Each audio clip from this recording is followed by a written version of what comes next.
नमस्कार, मैं हूं प्रसून। आज चर्चा करेंगे कि क्या है केजरीवाल की रणनीति और ईडी ने केजरीवाल के बारे में अपने हलफनामे में क्या खुलासा किया है।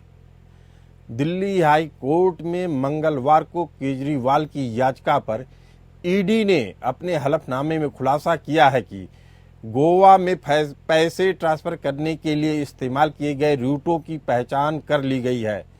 बड़ी बात है कि जो पैसा जिस तरीके से हेरा फेरी की गई थी उसके क्या तरीके थे, तौर तरीके थे, उसकी पहचान कर ली गई है, ऐसा ईडी का कहना है। ईडी ने मुख्यमंत्री केजरीवाल को दिल्ली सरकार के अन्य मंत्रियों और आप नेताओं और अन्य व्यक्तियों की मिलीभगत से कथित उत्पाद शुल्क नीति घोटाले का सरगना और मुख्य साजिशकर्ता करार दिया है। ईडी ने कहा कि हिरासत में पूछताछ के दौरान केजरीवाल को 45 करोड़ रुपए के हवाला हस्तांतरण के भी सबूत दिखाए गए, जिसकी पुष्टि उनसे सीडीआर, कॉल रिकॉर्ड, गोवा में हवाला फर्म से जब्त किए गए डेटा, किए गए भुगतान और कुछ नगद और कुछ बिल और इस व्यवस्था को दर्शाने वाले व्हाट्सएप मैसेज जैसे सबूत को दिखाया गया।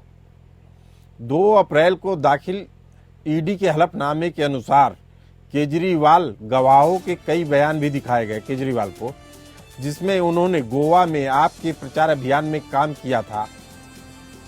चरणप्रीत सिंह नाम के व्यक्ति से जो नकदी प्राप्त हुई वह गोवा में आपके आम आदमी पार्टी के लिए काम कर रहा था। चरणप्रीत सिंह ने हवाला चैनल के जरिए 45 करोड़ रुपए नगद जुटाए और आम आदमी पार्टी से सीधे अपने बैंक खाते में 2,20,340 रुपए भी प्राप्त किए। ये सभी सबूत दिखाने के बाद भी गिरफ्तार व्यक्ति यानी केजरीवाल ने जानकारी न होने का दावा किया। भले ही इन फंडों का लाभार्थी आम आदमी पार्टी है, लेकिन जिसका नेतृत्व जो व्यक्ति कर रहा है वह गिरफ्तार व्यक्ति ही कर रहा है, वह अरविंद केजरीवाल है।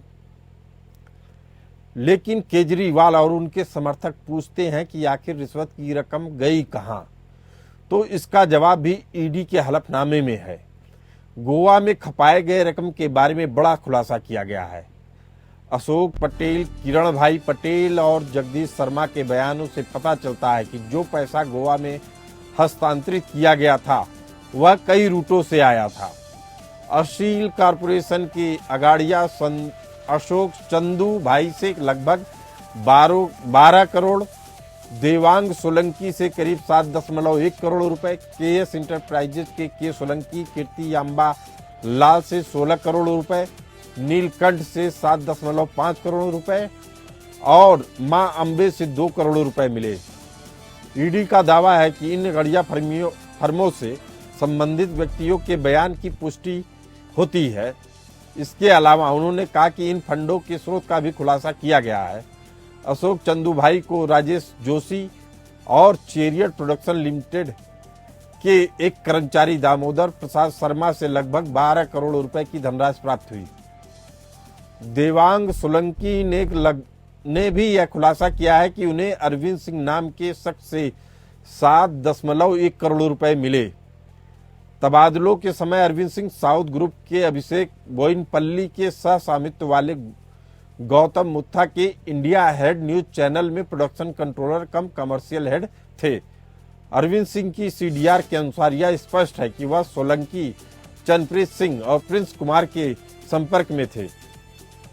संबंधित व्यक्तियों कीर्ति अंबालाल, नीलकंठ और मां अंबे ने खुलासा किया है कि उन्होंने चंदन कुमार त्रिपाठी से मिले पैसे रखे थे, जिसकी पुष्टि कुल राशि गोवा में आगे ट्रांसफर के लिए आशीष माथुर और तारा सिंह नाम के 2 व्यक्तियों ने उन्हें 25.5 करोड़ रुपए दिए थे। आशीष माथुर के पास प्रासंगिक तारीखों पर चंदन के साथ कॉल लॉग है। जांच के दौरान पता चला कि आशीष माथुर और तारा सिंह विनोद चौहान के सहयोगी कर्मचारी थे। इसके अलावा विनोद चौहान की सीडीआर से पता चला कि वह साउथ ग्रुप के सदस्य के कविता के तत्कालीन निजी सचिव अशोक कौशिक के भी संपर्क में थे। वहीं पूर्व आप नेता आशुतोष ने कहा है कि केजरीवाल को इस्तीफा दे देना चाहिए। जेल से सरकार चलाने का कोई औचित्य नहीं है। आशुतोष ने कहा कि आम आदमी पार्टी का मूल्यांकन समाजवादी पार्टी या कांग्रेस क्या कर रही है इस पर नहीं हो सकता। उन्होंने कहा कि आम आदमी पार्टी का मूल्यांकन उन मूल्यों पर होगा जिन मूल्यों की बात पार्टी ने अन्ना आंदोलन शुरू होने से पहले और बाद में पार्टी बनाने पर की थी। उन्होंने आगे कहा कि अरविंद केजरीवाल को अपने पद से इस्तीफा दे देना चाहिए। इसी मुद्दे पर चर्चा के लिए हमारे साथ मौजूद हैं अश्विनी शाही जी, प्रवक्ता बीजेपी, रोहन सिंह, प्रवक्ता कांग्रेस, और सत्येंद्र सिंह, पूर्व डिप्टी डायरेक्टर ईडी। सत्येंद्र जी, आपका बहुत बहुत स्वागत है। पहला सवाल आपसे, आपको क्या लग रहा है कि ईडी की जांच में और जो उसने हलफनामा दिया है, अगर यह कह दिया जाए कि कई लोग मिलके झूठ बोल रहे हैं, जो अगड़िए हैं, जिनके पास कोई लेन देन का रिकॉर्ड नहीं होता है, और जो रिकॉर्ड होता है वो रिकॉर्ड संकेतों में होता है, तो ऐसी चीजों को लेके क्या पुख्ता केस बनाया जा सकता है अरविंद केजरीवाल पे? जी प्रसून जी, जरूर बनाया जा सकता है। देखिए, कोई भी ये इन्वेस्टिगेशन जो फाइनेंशियल इन्वेस्टिगेशन है, और आप इसके जो अपराधी होते हैं बहुत ही शातिर होते हैं। ये लोग जो धन को अलग अलग तरीकों से, आंगड़ियों से, ये कोई बैंकिंग चैनल से तो काम नहीं करते, ये काम करते जो अवैध धंधे में लिप्त है, जहां से पैसा छूटता है। मैं तो बधाई देना चाहूंगा ईडी के अधिकारियों को कि उन्होंने यहाँ तक के सबूत इकट्ठे कर लिए हैं। ये बहुत अच्छा इन्वेस्टिगेशन हुआ है। प्राइमा फेसाई केस एकदम साफ है। बाकी देखिए, जब चार्जशीट फाइल होगी उसके बाद अदालत तय करेगी, लेकिन जहां तक प्राइमा फेसाई केस की बात है मनी लॉन्ड्रिंग के, वो एस्टेब्लिश हो चुका है। प्रसून जी, अब एक बड़ा सवाल है अश्विनी शाही जी, इतने सारे सबूत होने के बाद भी कल संजय सिंह को जमानत मिल जाती है, ईडी विरोध नहीं करता है। इसे जनता दो तरीके से ले रही है। एक तो समझ रही है कि आप संजय सिंह को अपने साथ मिलाकर साजिश रच रहे हैं, दूसरा ये है कि अरविंद केजरीवाल के खिलाफ पुख्ता सबूत ही नहीं है। इसे आप किस तरीके से लेंगे? प्रसून जी, देखिए, ये न्यायालय की चीज है और देश की बड़ी संस्थाओं की चीज है। अब जो जैसा, वही कहते हैं ना कि जो जैसा जिसकी जाकी रही भावना जैसी, प्रभु मूरत देखी तिन तैसी। तो जो ये सोचते होंगे कि भाजपा ने मिला लिया, वो ये सोचते होंगे, जो ये सोचते होंगे कि सबूत नहीं है, वो सोचते होंगे। मगर देश की एक पढ़ी लिखी प्रबुद्ध जनता जो सोच रही है कि हर सवाल ईडी ने उनसे किया होगा। और कल जो है, जब फैसला लिखा जा रहा था जमानत पर, तो उसमें एक लाइन आया था कि इनको राजनीतिक सभाओं में जाने की अनुमति देनी चाहिए, तो वकील साहब ने उसका अपोज किया और माननीय जज ने उसको बाहर किया। और एक लाइन उसमें रही कि ये मिसाल नहीं होनी चाहिए, यानी कि अरविंद केजरीवाल जी इसको मिसाल देकर छूट नहीं सकते हैं।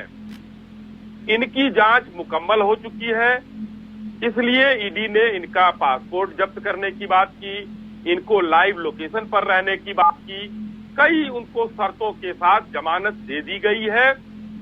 अब जब भी उनको बुलाया जाएगा वो जाएंगे वहां ईडी के सामने, क्योंकि रडार पर रहेंगे, लाइव लोकेशन उनको शेयर करना है अपना ईडी के साथ में।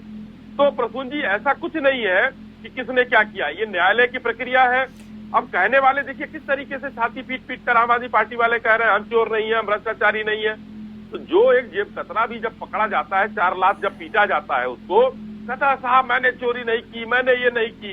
लेकिन जब अचानक बढ़िया दबाया जाता है उसको, तो सारी चीजें निकल कर आती हैं। रोहन सिंह जी, प्रवक्ता कांग्रेस है, आपको इस तरह की इन्वेस्टिगेशन के बारे में तमाम जानकारियां मिल गई हमारे शो के जरिए। अभी भी आप संतुष्ट हैं कि नहीं कि केजरीवाल जी भ्रष्टाचारी हैं? केजरीवाल जी अगर भ्रष्टाचारी हैं तो हम तो कहते हैं कि इनको फांसी पे टांग देना चाहिए। ये सुनवाई भी ना करे ना, समझिए। 150 जिस आदमी, जहां से मनी ट्रेल शुरू होती, वो शुरू होती अरविंदो फार्मा जब पैसा देता भारतीय जनता पार्टी को। ईडी को अगर किसी के 8 बार बयान देने में एक बार भी केजरीवाल जी का नाम नहीं दिया, 9वीं बार में नाम लिया तो जेल भेज दिया। अब सब देख रहा, पूरा देश देख रहा है, पूरा देश देख रहा है रोहन सिंह जी, राजस्व का। आप पत्रकार है, आपको पता होना चाहिए। मुझे पता है, अब मैं आपकी जानकारी बढ़ा दे रहा हूँ रोहन सिंह जी। अरे सवाल पूछे, जवाब सुनिए पहले तो। जब आपने हमसे सवाल पूछा तो आपको ये पता होना चाहिए कि इलेक्टोरल बॉन्ड में किस तरह से वसूली करवाई गई। मानते हैं कि नहीं वसूली कराई गई? या हमारे बड़े भाई सत्येंद्र जी बैठे हुए 3 बार मैंने इस डिबेट पे, इस मुद्दे पर डिबेट में चर्चा की रोहन सिंह जी। आपके हाथ से तोते उड़ जाएंगे जो जानकारियां हमने अपने चैनल पे प्रसारित की। हमाम में नंगे हैं कांग्रेस ने सुन लीजिए, इस मुद्दे पे मैं नहीं जाना चाह रहा था, लेकिन चूंकि आपने बोल दिया है, हमारी इन्वेस्टिगेशन में साफ है कि इस हमाम में सभी लोग नंगे हैं, ना आप बाकी है ना कोई और पार्टी। ना प्रसून भाई, भारतीय जनता पार्टी। रोहन सिंह जी, अभी मेरा सवाल अरविंद केजरीवाल पे है। अगर आप उस पे नहीं देना चाहते हैं तो आप भी बच सकते हैं। आपको एक चीज और बता दूं रोहन जी, आम आदमी पार्टी के प्रवक्ता इस मुद्दे पे चर्चा करने के लिए नहीं आए। सुनिए मेरी बात, सुन लीजिए मेरी बात। जनता पार्टी का उनको भी अब कोई जवाब नहीं सूझ रहा है। जनता पार्टी ये प्रोपोगंडा फैला रही है कि सभा में सब नंगे हैं, सबके पास ईडी है क्या? कि भारतीय जनता पार्टी के पास जिन कंपनियों का नाम आया चंदा में, सुन लीजिए, जिन कंपनियों का नाम आया, सबसे बड़ी चंदा देने वाली कंपनी लॉटरी कंपनी थी। सुन लीजिए, future gaming company, future gaming company ने जिस, सुन लीजिए, डीएमके को दिया है सबसे बड़ा चंदा। भारतीय जनता पार्टी के तृणमूल कांग्रेस ने सबसे ज्यादा, आपकी पार्टी को नहीं मिला चंदा।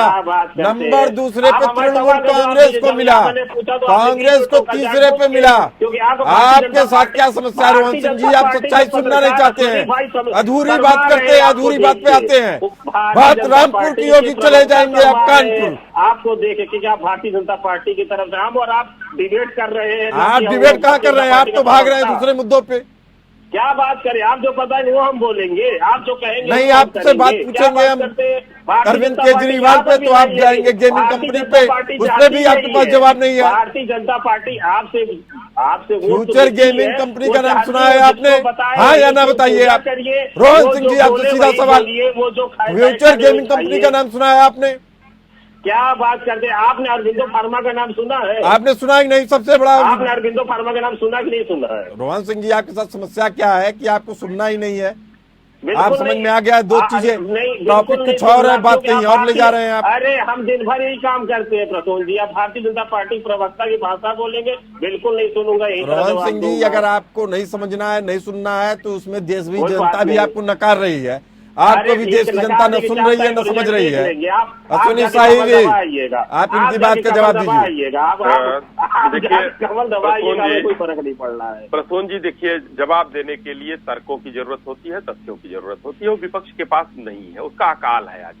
क्योंकि आपने एक शब्द यूज किया, हमाम में सब नंगे हैं, और हमारे भाई यहाँ बैठे हुए हैं कांग्रेस के प्रवक्ता, इन्होंने कहा कि उनके पास ईडी है। भाई, आपके पास भी अगर 1600 करोड़ आए हैं, आपने किसको क्या फायदा पहुंचाया? कौन सी सीबीआई आपके पास थी? कौन सी ईडी थी? कहां से आ गया? भाई, चंदा का प्रक्रिया जो है 2018 के बाद जब बांड आया है, तो अश्विनी जी, इस मुद्दे पे चर्चा हो चुकी है जी। इनके कांग्रेस को पूरी तरीके से मालूम क्या हुआ? जी जी जी। सबसे ज्यादा लाभ ऐसी जिस कंपनी का मैं नाम ले रहा हूं, उसका सबसे अधिक लाभ वामपंथियों ने उठाया और कांग्रेस ने भी उठाया। लेकिन ये कहानी 2008 से शुरू होती है, जब बीजेपी सत्ता में ही नहीं थी। सत्येंद्र सिंह जी, मुद्दा होता है शराब घोटाले का, ये लेके जाते हैं कहीं और। जब उस मुद्दे की बात होगी तो कहेंगे आप इस मुद्दे पे क्यों नहीं बात कर रहे थे। आपसे फिर पूछ रहा हूं, जो इन्फोर्समेंट डायरेक्टरेट है जिस तरह की कार्रवाई कर रही है, और अदालतें भी अपने तरीके से सुनवाई कर रही हैं, लेकिन फिर बोल रहा हूं कि संजय सिंह को जो ईडी ने विरोध नहीं किया और सीधे जमानत दे दी गई, तो क्या इसे राजनीतिक दबाव के कारण विरोध नहीं माना जाए, या क्या कारण रहे? प्रसून जी, ऐसी कोई वजह नहीं है। देखिए, इस मुकदमे की जहां तक बात है, पहले भी कुछ लोगों की बेल जो पिटीशन थी, ईडी ने विरोध नहीं किया। ठीक है, कुछ आरोप लगाए गए कि उसके पीछे कुछ कारण रहे हैं, दूसरे कारण बताए गए। कल संजय सिंह जी की जमानत का विरोध नहीं किया गया। तो ये देखिए, हर जो अभियुक्त है, जो आरोपित है, मैं अभियुक्त नहीं कह रहा हूँ, तो सस्पेक्ट है सब लोग, तो इन सब की अलग अलग कंडीशन है। बेल के लिए सबसे इम्पोर्टेंट चीज, दो चीज देखी जाती है। पहली, क्या जो ये विशेष व्यक्ति है उसके खिलाफ जांच पूरी हो चुकी है, पहली चीज। दूसरी, उसका कितना बड़ा रोल है उस पूरे मामले में।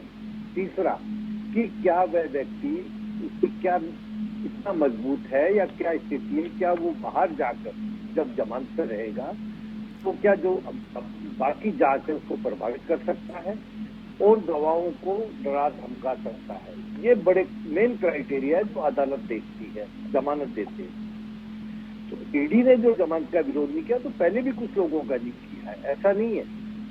और ये कोई प्रेसिडेंट नहीं है कि उनका विरोध नहीं किया, इसलिए नहीं किया कि साहब सबूत नहीं थे। अरे सबूत नहीं होते तो 6 महीने भी अंदर नहीं रहते, अदालतें देख रही थी।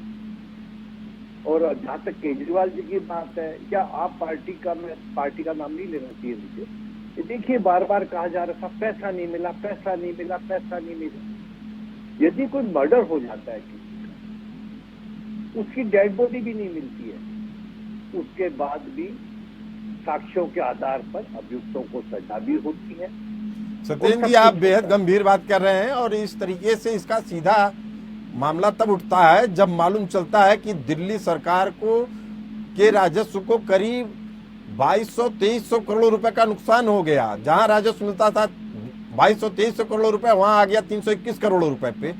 तो घोटाला तो हुआ ही हुआ है, ऐसा थोड़ी ना कर सकते हैं। हम तो रोहन जी को बधाई देते हैं कि आम आदमी पार्टी खुद नहीं आना चाह रही है, लेकिन रोहन सिंह जी अब हिम्मत करके कम से कम अरविंद केजरीवाल को डिफेंड कर रहे हैं। अब अरविंद केजरीवाल की रणनीति की बात की जाए रोहन जी, तो जो परिस्थितियां सामने आ रही हैं उससे तो साफ है कि अरविंद केजरीवाल जी अपना उम्मीदवार,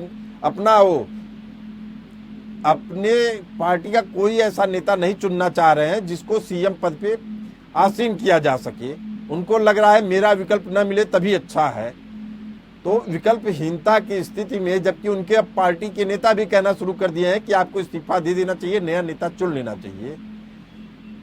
तो आपकी पार्टी की क्या राय है? आवाज नहीं आ रही रोहन सिंह जी, अनम्यूट कर लीजिए अपनी आवाज। जो लीगल पॉइंट है वो ये है कि किसी आदमी के जेल में रहने पे, मुख्यमंत्री के जेल में रहने पे उसकी सरकार तो नहीं गिर जाएगी।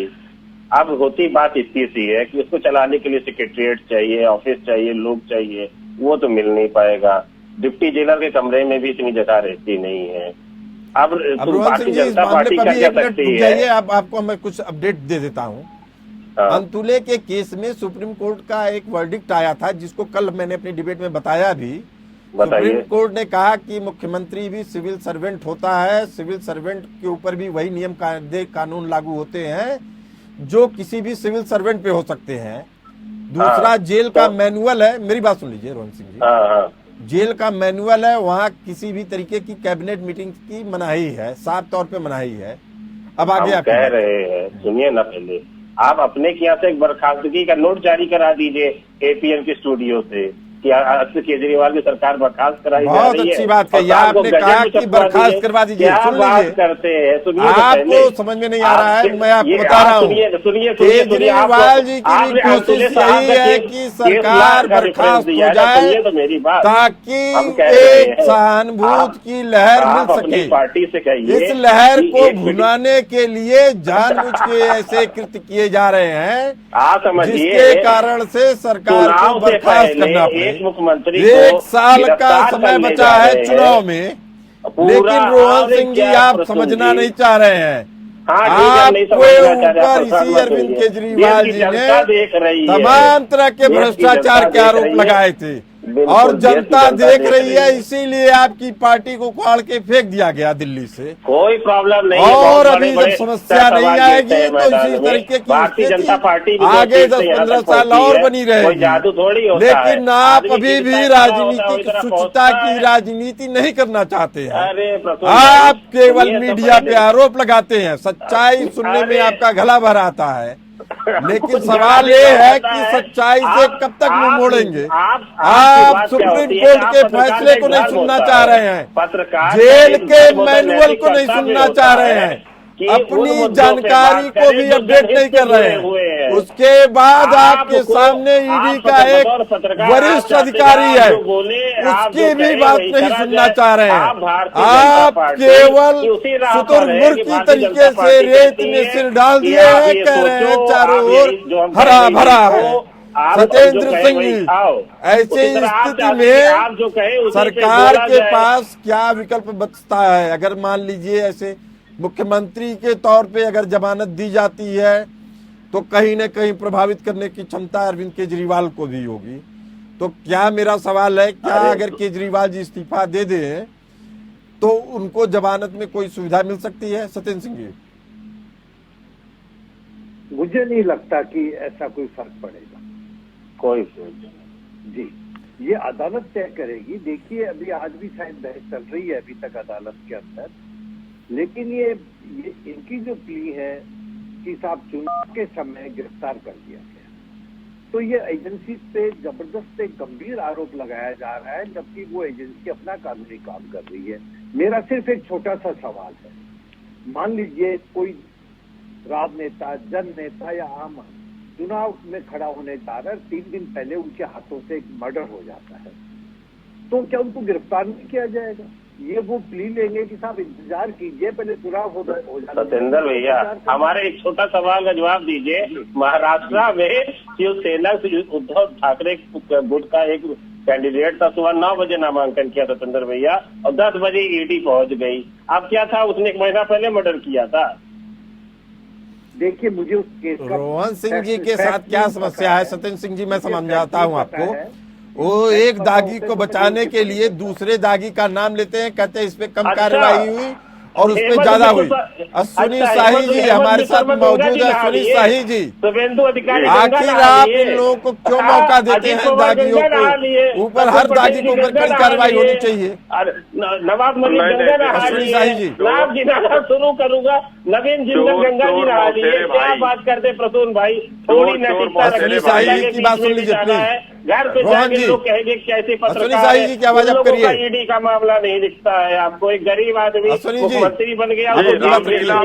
रामलीला मैदान में वही सारे लोग इकट्ठा हुए थे जिनके ऊपर अरविंद केजरीवाल जी ने भ्रष्टाचार का आरोप लगाया था, और सभी चोर चोर मौसेरे भाई इकट्ठा होकर वहां पर हुआ कर रहे थे। आज भाई आम आदमी पार्टी का प्रवक्ता आपके यहाँ नहीं आया तो रोहन जी अपनी बात कहेंगे, लेकिन अभी जितने नाम गिना रहे थे उसमें 2 नाम और जोड़ लीजिए रोहन भाई। सोनिया गांधी जी का नाम जोड़ लीजिए, राहुल जी का जोड़ लीजिए। जांच चल रही है, बंद नहीं हुई है, तो जांच। और मैं बता रहा हूँ, मुझे बताइए वो साबुन या क्या है, वो वॉशिंग पाउडर कैसा है? जिसमें तो हेमंत विश्व शर्मा नहाते हैं, शुभेंदु अधिकारी नहाते हैं। रोहन सिंह जी, एक बात तो आप लोगों को समझ लेनी होगी कि राजनीति में अगर शुचिता की राजनीति आप लोगों ने नहीं की तो जनता बहुत जल्दी आप लोगों को माफ करने वाली नहीं है। समय की कमी के कारण इस चर्चा को यही विराम देना पड़ रहा है, लेकिन आप लोग एक बात समझ लीजिए कि देश की जनता न भ्रष्टाचार को पसंद करती है न भ्रष्टाचारियों को। समय की कमी के कारण इस चर्चा में फिलहाल इतना ही। हमें दीजिए इजाजत, चलते रहिए एपीएन न्यूज के साथ।